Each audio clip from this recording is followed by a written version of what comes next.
The place of black people in British history is sometimes thought of as a story that begins with the arrival of the Windrush. In reality, the Windrush is just one chapter in a much longer history.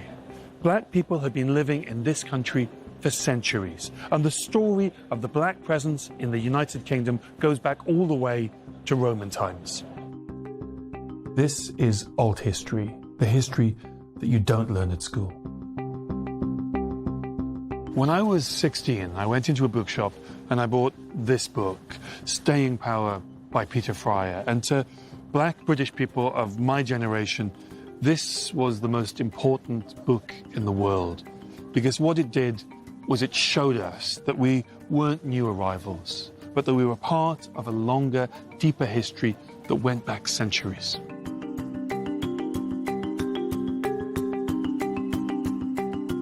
Because we're not telling key moments in British history, whole aspects of the story of Britain are simply being left out of the picture. And I think it's time that changed.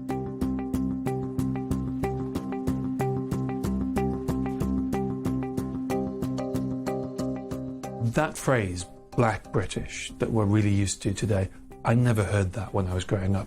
To be black and to be British, well, they were two separate things. You couldn't really be both. To be black was not really to be British. And it was the history, it was books like Staying Power by Peter Fryer that showed me that there'd always been black British people.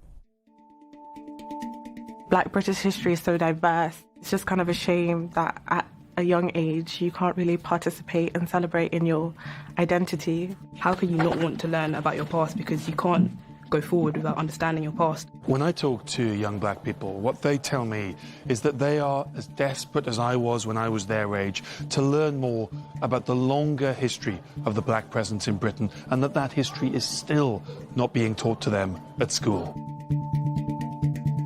When it came to learning about black history, it was mainly pumped within a month of something that should have been a year consistently.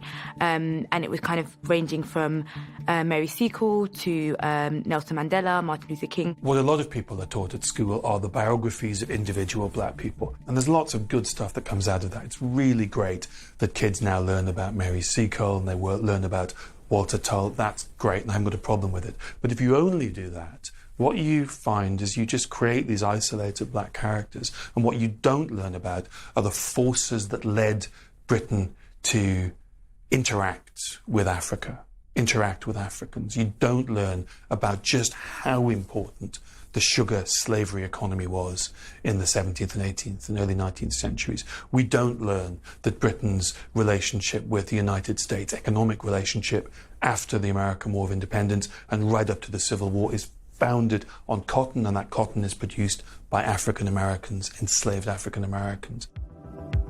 We're kind of told in a way that these things didn't happen in the UK, and we're told that certain things like this happened within America, and you know, it wasn't on our soil, and we treated black people great and well, and we provided all these things for them, when in the reality there was no difference. It's great that we learn today about the biographies of individual black figures from the past, and those stories were important to me when I was growing up. But what we seem still to neglect are exploring other issues, things like the development of racial thinking in the 18th and 19th centuries, or the centrality of slavery to the British economy. Black history is more than just biographies. It is fundamental to understanding British history because it is a fundamental part of British history. I don't know if this whole exclusionary history is like a nod to empire, laziness, or they just don't really care about black people, people of colour, working class, or women in general. I just don't know. What the new science is proving is that there were Afro-Romans living in Britain. There are people who find it challenging, even threatening, that black people have been in Britain since Roman times. There are people who feel the need, when this is discussed online, to go on Twitter, to go on social media and discredit these ideas. There are people who would rather deny the facts than confront the quite simple, uncontroversial, in my view, reality, is that Britain was part of the Roman Empire and the Roman Empire was multiracial. One of the best examples is the ivory bangle lady. She was a middle-class Afro-Roman living in 4th century York. We know she was African because of the tests that had been done on her remains and because among her possessions was a bracelet made of African ivory. John Blank was a trumpeter in the court of the Tudors, in the court of Henry VIII, and he is the first Black Briton for whom we have not just a name and evidence from the archives, we have his picture. He appears on a document called the 1511 Westminster Tournament Roll. He is the first Black Briton whose name we can give a face to. That makes him really special. Among the documents that tell us something of the life of John Blank is a petition that he had written demanding a pay rise. Now, he's sending this petition to his boss, to Henry VIII. What that tells us is that this is somebody who values themselves. This is somebody who understands that their skills are worth something, and he's willing to stick his neck out and demand a pay rise from Henry VIII, and he gets his pay rise. When I was at school, I was taught about the Act of Abolition, that Britain freed the slaves. What I wasn't told was that Britain also compensated the slave owners to the tune of £20 million. Now that's around £17 billion today. Slavery wasn't just abolished, the slave owners were compensated for their loss of property, human property. There was another part of the Act of Abolition that I didn't learn at school.